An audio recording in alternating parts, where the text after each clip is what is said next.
Vamos a abrir 1 de Tesalonicenses para darle lectura a la palabra del Señor. Primer carta a los Tesalonicenses, capítulo 1. Cuando lo tenga, vamos a estar puestos de pie para dar lectura.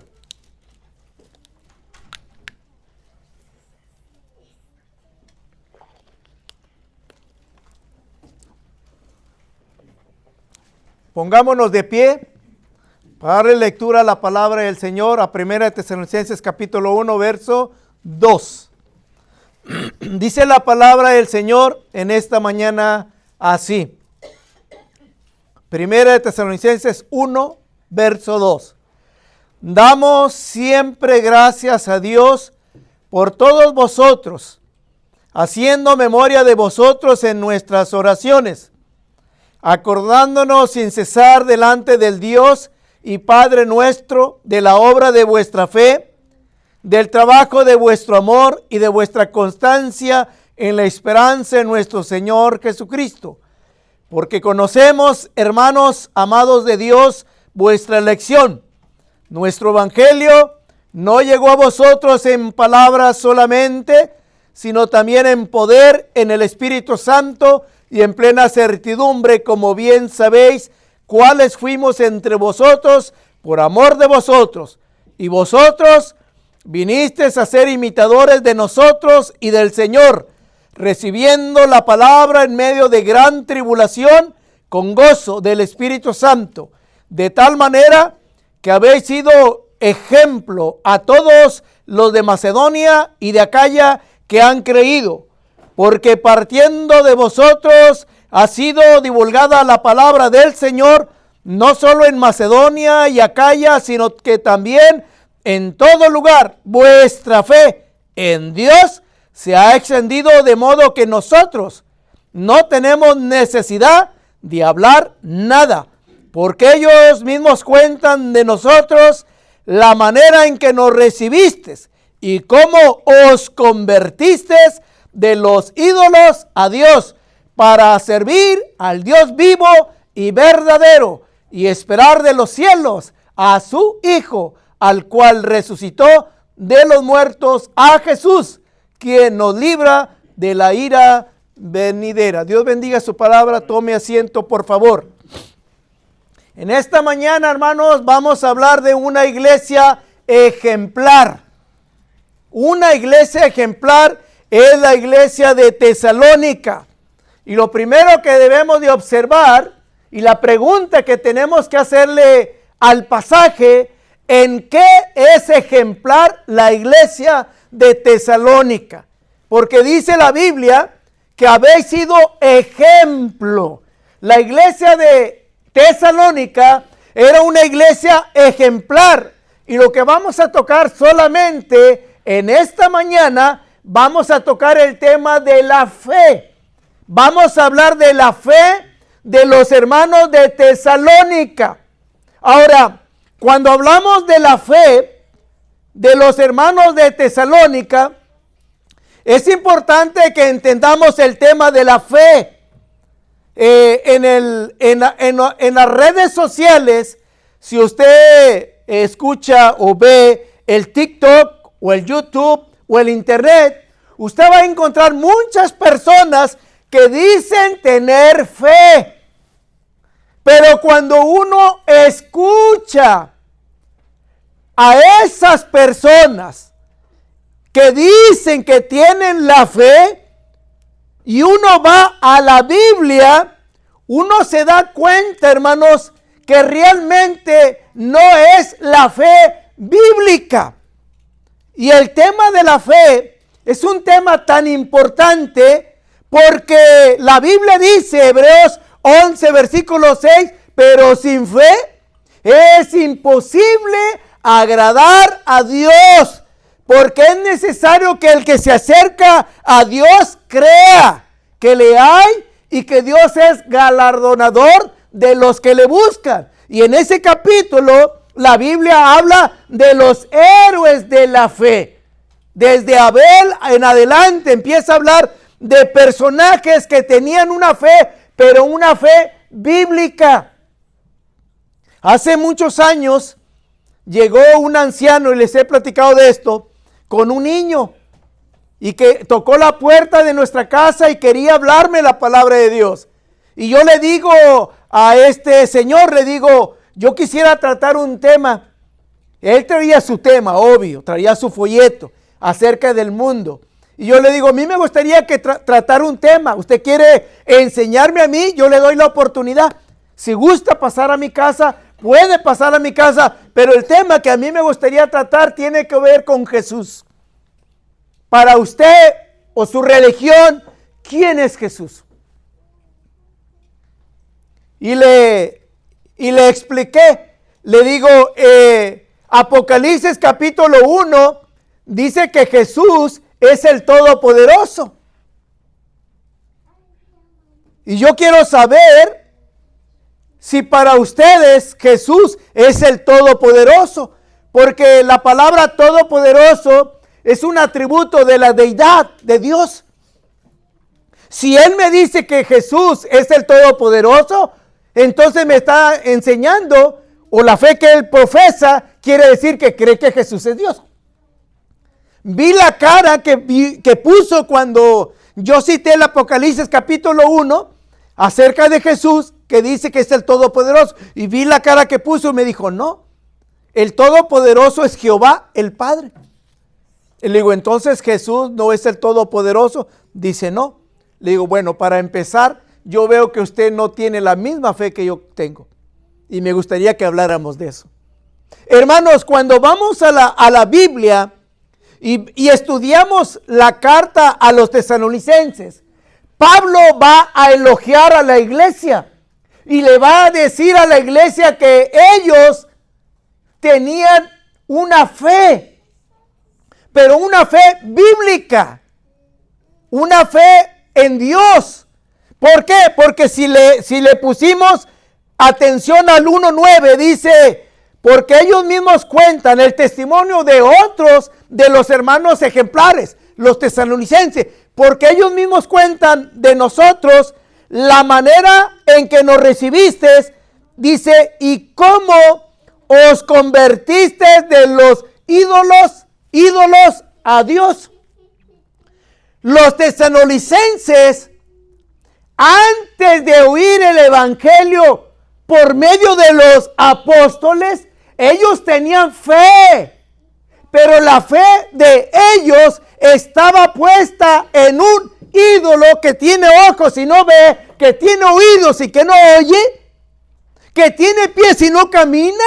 La fe de ellos tenían fe, pero era una fe en ídolos. Eran una fe idolátrica. Sin embargo, cuando llega el evangelio a ellos, dice, aparece la palabra, os convertisteis. Y la palabra os convertisteis denota un cambio de dirección. ¿Qué hizo que los hermanos de Tesalónica cambiaran su forma de pensar? Pues fue el mensaje de los apóstoles, el evangelio. El evangelio llegó a ellos. Ellos oyeron el evangelio, oyeron por parte del apóstol Pablo la palabra de verdad y ellos cambiaron su forma de pensar y se convirtieron al cristianismo teniendo una fe genuina. Por eso la iglesia de Tesalónica es una iglesia ejemplar, porque está fundamentada sobre la fe bíblica. El miércoles pasado llegó alguien a visitarnos y queríamos tratar un tema, porque cuando la gente viene a la iglesia de Cristo, la gente hace preguntas.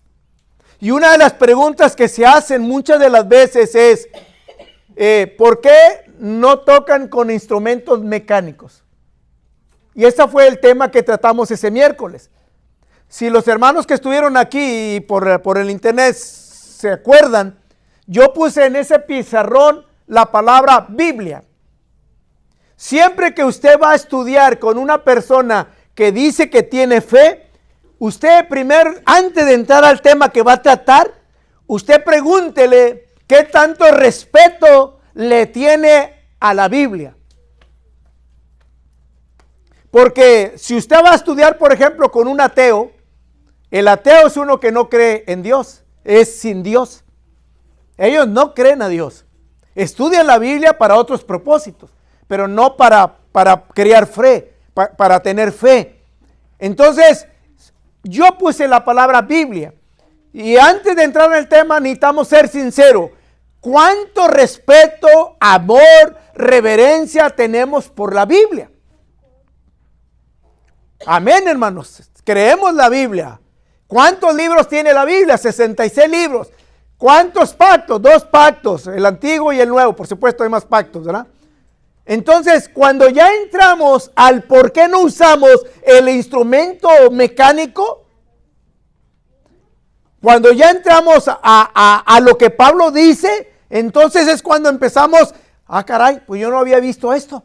Y empezamos a ser confrontados por la verdad de la Biblia. Pero si hemos dicho que respetamos la Biblia, entonces no podemos decir nada. Lo mismo pudiéramos decir el papel de la mujer en la iglesia. ¿Por qué la mujer no tiene participación? Yo he ido a otros lugares, dice alguien, donde sí la mujer tiene participación. Y cuando se confronta y se enseñan los versículos como 1 Timoteo capítulo 2, 1 Corintios capítulo 14 acerca del papel de la mujer y la gente ha dicho que respeta la palabra, entonces usted dijo que tenía respeto a la palabra. Usted dijo que tenía respeto a la Biblia y mire lo que dice la Biblia. Y empezamos a buscarle por ahí. No, pero es que Pablo era machista y es que eso era para otro tiempo. Y empezamos a querer acomodar lo que nos gusta. Pero estamos siendo confrontados por la verdad de Dios. Por eso la iglesia de Tesalónica es una iglesia ejemplar porque ellos están fundamentados con una fe bíblica. Cuando usted va a la carta de Santiago en el capítulo 2, uno se da cuenta que Santiago quiere enseñarnos que hay una fe bíblica. Y la fe bíblica es una fe que va unida a obras. Y Santiago enseña en ese capítulo que hay una fe que no es bíblica. Y dice, los demonios también creen y tiemblan. O sea que nosotros podemos decir que tenemos fe, pero tenemos que hacer un examen de si realmente la fe que tenemos, nuestras creencias, las cosas que creemos vienen de la Biblia o vienen de lo que dijo papá o lo que dijo mamá o lo que dice donde yo crecí o lo que dice mi cultura. Es que yo soy mexicano y en mi pueblo se festejaba esta fiesta. ¿De dónde nacen nuestras creencias? ¿Por qué hacemos lo que hacemos? ¿Por qué hacemos lo de la mesa? ¿Por qué la cantamos sin instrumento? ¿Por qué no hay papel para el papel para la mujer en un servicio? Tenemos que preguntarnos y la Biblia da respuestas a todas esas preguntas que nosotros tenemos. Por eso la gente de antes, cuando la gente empezó, no la reforma, la restauración allá por el 1500, 1600, aquí en América, aquí en Estados Unidos, la gente que venía de Europa, sea de Inglaterra, de Escocia, de Irlanda, de Alemania, mucha gente del mundo vino a Estados Unidos. Ellos traían creencias y ellos llegaron a un punto en que dijeron, necesitamos volver a la Biblia. Porque ellos traían manuales de esto, del otro y del otro y del otro. El señor que llegó a mi casa, él traía una tableta. Cuando yo le hacía preguntas, él iba a la tableta y buscaba la pregunta y ya me contestaba. ¿Sabe cuál es el problema de eso? El problema de eso es que la persona no piensa por sí mismo. Hay alguien que ya pensó por usted y esto es lo que va a decir y esto es lo que usted va a hacer.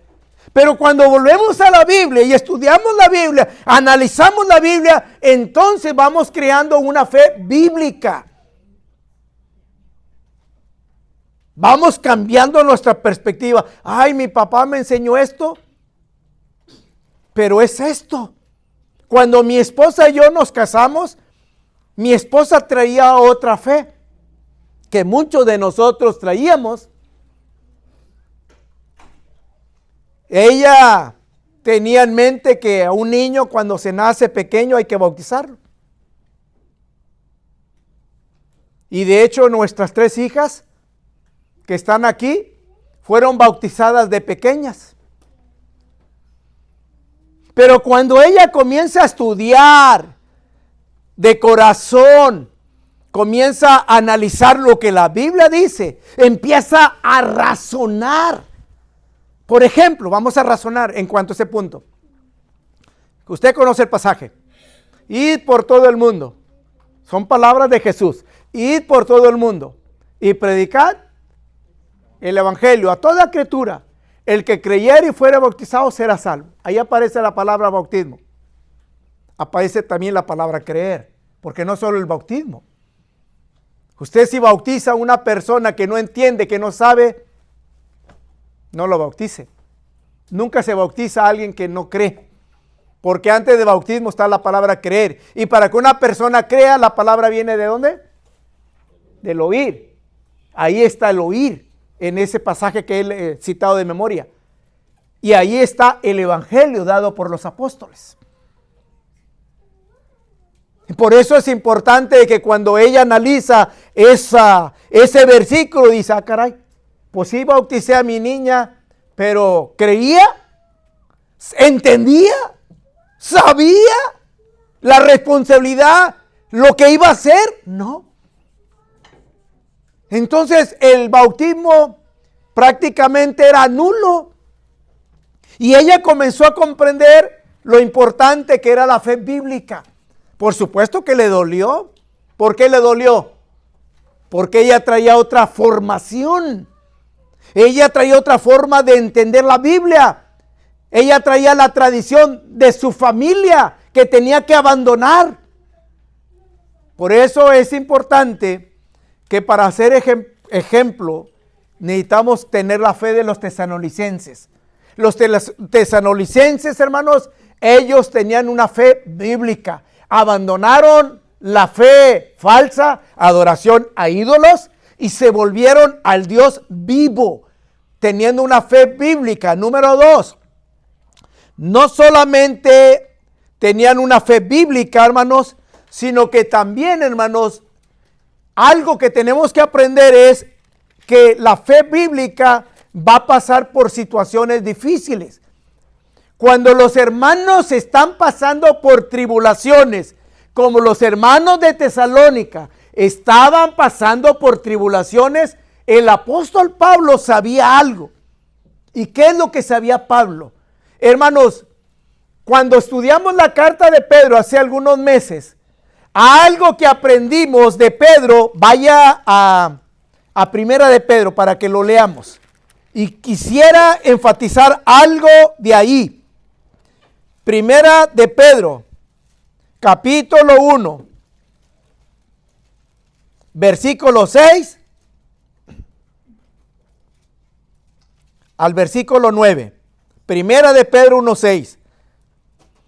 Pedro dice a Juan se le conoce como el apóstol del amor, a Pedro se le conoce como el apóstol de la fe, a Pedro.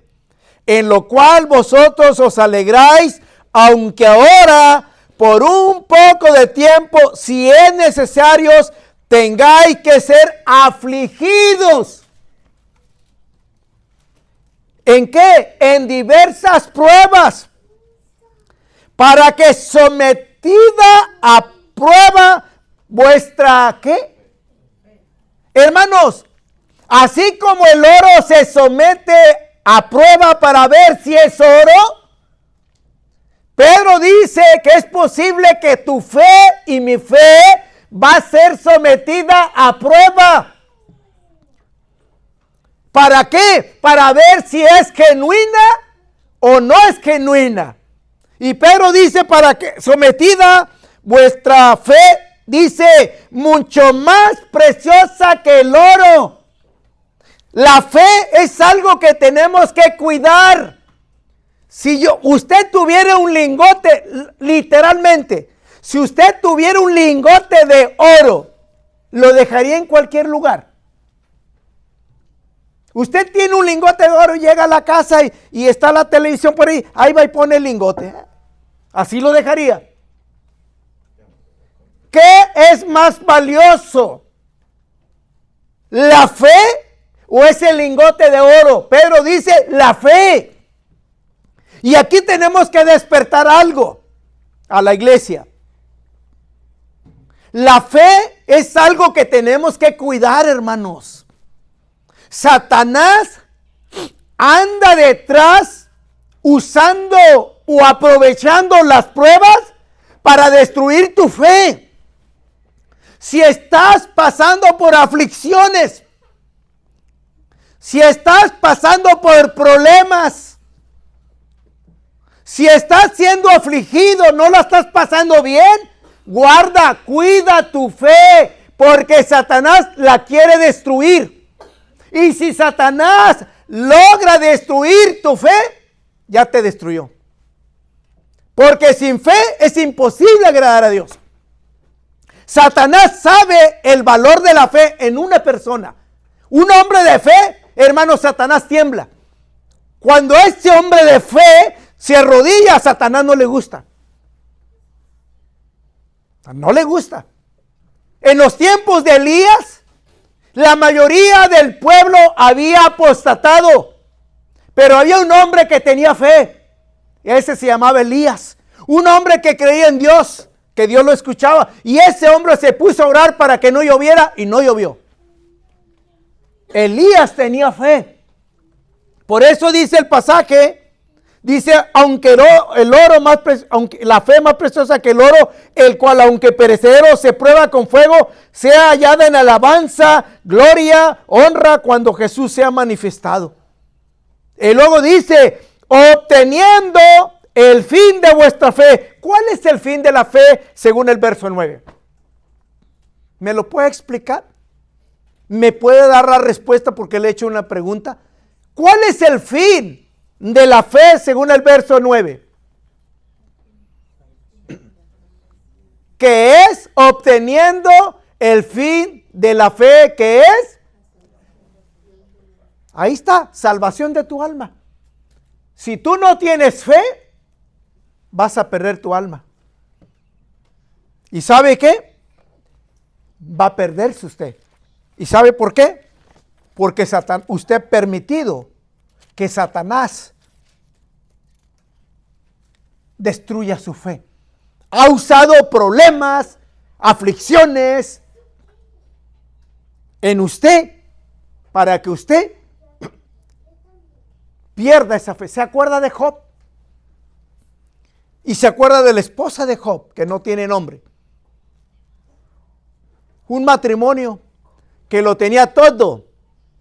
Un matrimonio que tenía desde lo material todo. Hijos, todo, 10 hijos. Tenían una vida hermosa, bonita. Dice la palabra, dice Satanás, que Dios lo tenía cercado. No entraba a Job nada porque Dios lo guardaba, lo cuidaba, pero Dios permitió que lo probaran. Pruébalo. Solamente no le quites la vida a él. Y Satanás vino con todo. Pero ese hombre era un hombre de Dios. Ese hombre era un hombre que cuando le dijeron todos lo material lo perdió todos sus hijos, como murieron los 10 hijos, él se rasuró la cabeza, se arrodilló y adoró. Jehová dio, Jehová quitó. Sea Jehová bendito. Es en un hombre de Dios. Su fe era una fe, y ahí está para ejemplo de usted y para mí. La iglesia de Tesalónica, volviendo al pasaje, capítulo 3, Pablo dice, 1 Tesalonicenses 3, por lo cual, no pudiendo soportarlo más,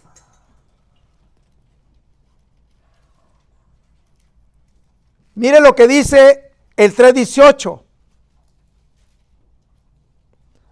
para entender el 3:1.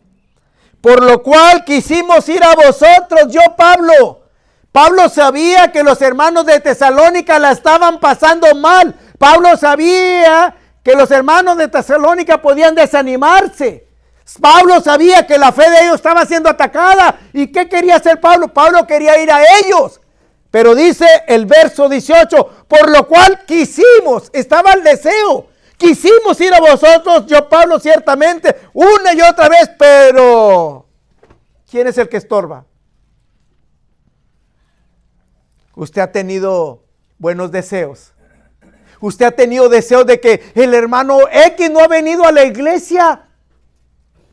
Ya tiene varios domingos en que el hermano X no viene y usted sabe que el hermano está siendo afligido, la está pasando mal, está pasando por tribulaciones y tiene el deseo de ir a ver al hermano. Quiero ir a ver al hermano, pero siempre hay y no va. Bien dijo el Señor Jesús que Satanás es un ladrón, porque él viene y roba y quita nuestros buenos deseos. Es un ladrón Satanás. Y dice Pablo, pero Satanás nos estorbó. Eloel 3:1, por lo cual, no pudiendo soportarlo más, acordamos quedarnos solos en Atenas y enviamos a Timoteo, nuestro hermano servidor de Dios, colaborador nuestro en el Evangelio de Cristo. ¿Para qué? ¿Para qué envías, Pablo, a Timoteo? Para confirmar y exhortar, es animar. Los hermanos de Tesalónica estaban siendo perseguidos como los apóstoles y aún así eran cristianos genuinos. Aún así no se apartaban, pero a Pablo le preocupaba la fe que tenían los hermanos y Pablo envía a Timoteo para exhortar. ¿Y qué es exhortar, hermanos? Le voy a decir lo contrario.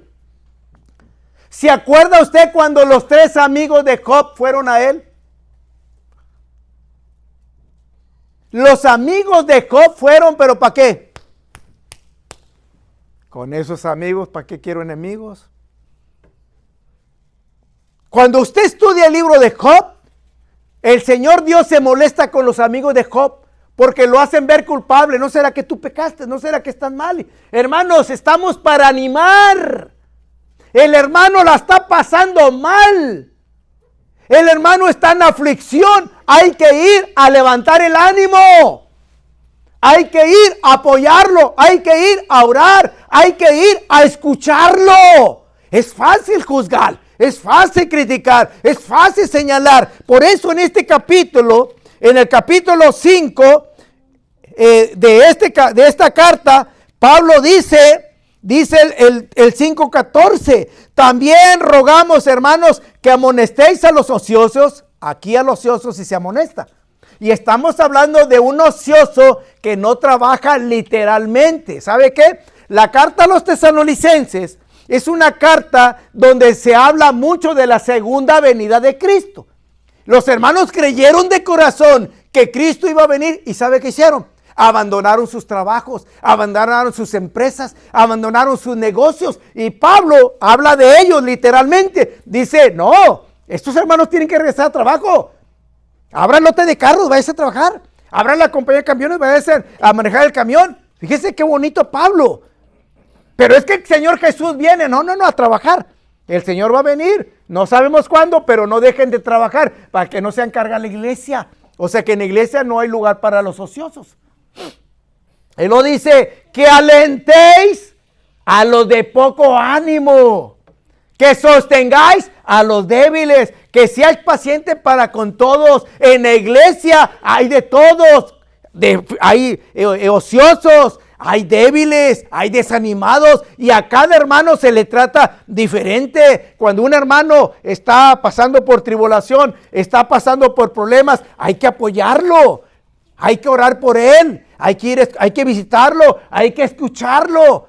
No hay que darle con, no, hermano, ¿qué pasó? No ha ido a la iglesia, ¿qué pasó? ¿Por qué no va a la iglesia? No, hermano, hay que apoyar a los hermanos. Y dice 1 Tesalonicenses 3, versículo 3, a fin de que nadie se inquiete por estas tribulaciones, porque vosotros mismos sabéis que para esto estamos puestos, porque también estando con vosotros os predecíamos que íbamos a pasar tribulaciones, como les está aconteciendo y sabéis, por lo cual yo, Pablo, no pudiendo soportar más, envié para informarme de vuestra, ¿qué? ¿Qué le interesaba a Pablo? La fe de los hermanos, ¿cómo está? ¿Cómo está la fe, Timoteo? Ve, haz el viaje, ve a visitar a los hermanos. Estoy preocupado por los hermanos, por la iglesia. Ve y quiero que investigues, que estés con ellos y me digas cómo está la fe de los hermanos. Y dice el pasaje: por lo cual también yo, no pudiendo soportar más, envié para informarme de vuestra fe, no sea que os hubiese tentado el tentador y que nuestro trabajo resultase. Muchas de las veces, hermanos, la iglesia va a trabajar duro en evangelizar, en tocar puertas. No nos debemos desalentar, porque aquí tiene que haber un conocimiento. ¿Quién más está trabajando? Pero todo lo contrario.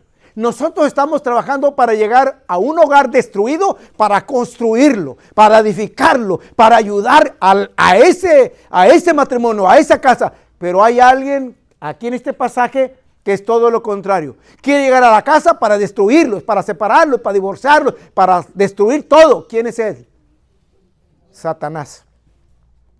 No nos debemos de asombrar, porque como predicador, como hermano, como maestro, hay cierto sentimiento de parte humana nuestra.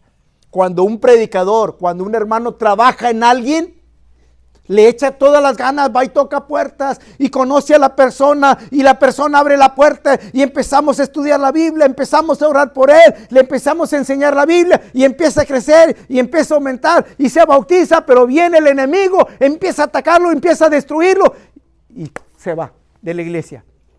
¿Cómo cree que se siente el que trabajó? Trabajé 5 años o 10 años. ¿Cómo se siente cuando trabaja en un negocio y no produce? Invertí $50,000, invertí $100,000, los perdí y no saqué nada de ganancia. ¿Se siente bonito? No, es lo mismo. Pablo dice que nuestro trabajo no resulte en vano. Satanás está trabajando. Él no duerme. Él quiere destruir la fe.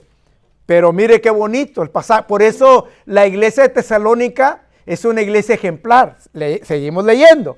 Dice, pero cuando Timoteo, verso 6, regresó, volvió de vosotros a nosotros y nos dio buenas noticias. ¿De qué?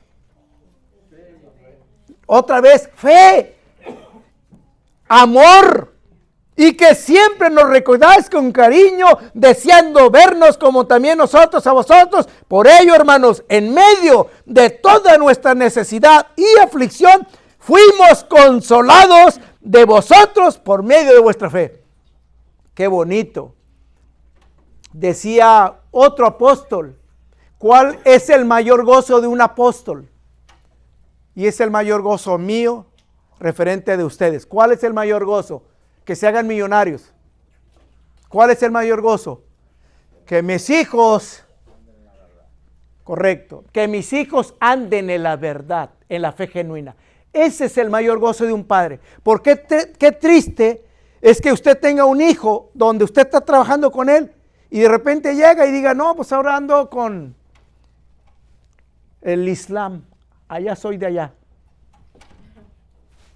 Hijo, no, papi, es que mire, ¿cómo se sentirá un papá que invirtió todo con un hijo desde pequeño y ahora está allá en él? A mí me da gozo cuando mis hijas prosperan económicamente y me da gozo cuando prosperan ustedes económicamente. Pero más que prosperar económicamente, lo que me da más gusto y más gozo y más alegría es que ustedes sigan siendo fieles a Dios. Que tengan esa fe genuina. Eso es lo que más deseo de esta congregación y de las personas que amo y de la iglesia. ¿Van a venir pruebas? Van a venir. ¿Van a venir crisis? Van a venir diversas. ¿Van a venir aflicciones? Van a venir. Pero usted quédese en lo que ha creído. No se mueva de ahí. Y acuérdese lo que dijo el Señor Jesús. acerca del hombre que construyó la casa sobre la arena y el hombre que construyó la casa sobre la roca. Pegaron tempestades, vinieron ríos y la casa que fue fundamentada sobre la arena, se cayó todo. Y la casa que fue fundamentada sobre la roca, permaneció intacta. Esa es la casa que necesitamos ser. Así que vamos a tener eso en mente. Vamos a despedir esta clase y tenemos este sermón y vamos a seguir con la clase. Vamos a cantarle un canto, vamos a estar puestos de pie y vamos a llevarnos esto en nuestro corazón. ¿Queremos ser la iglesia ejemplar de Tesalónica? Tener una fe fundamentada en la Biblia. Tener una fe que pasa las tribulaciones, las pruebas y las aflicciones. Eso es lo que deseamos en esta mañana. Vamos a estar puestos de pie. Vamos a cantar un canto.